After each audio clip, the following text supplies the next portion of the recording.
आणि आता मोदी यांच्या जळगाव दौऱ्यासंदर्भातल्या टॉप 9 घडामोडी पाहूया।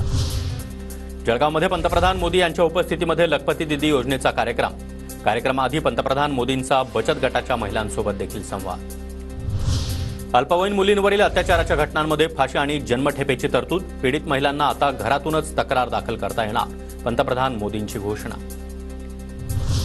1 कोटी लखपती दीदींचं स्वप्न पूर्ण होत आहे, पंतप्रधान है मोदी इसलिए लखपती बनी है दीदी। मुख्यमंत्री शिंदे यांच्याकडून पंतप्रधान मोदींचं कौतुक। नेपाळ बस दुर्घटनेमध्ये जळगावातील मृत्यू झालेल्या 28 जणांच्या कुटुंबियांना 5 लाखांची मदत। जळगावातील लखपती दीदी योजनेच्या कार्यक्रमात मुख्यमंत्री शिंदे यांची घोषणा। नारपार गिरणा योजनेला मान्यता दिली, राज्य मंत्रिमंडळाच्या बैठकीमध्ये टेंडर काढणार। उपमुख्यमंत्री फडणवीसांची देखील जळगावात घोषणा।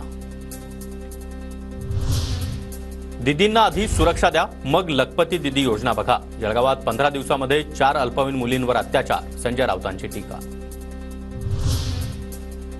पंतप्रधान मोदींचं विमानतळावर आगमन होताच अंबादास दानवे यांच्या नेतृत्वामध्ये महाविकास आघाडीचं आंदोलन।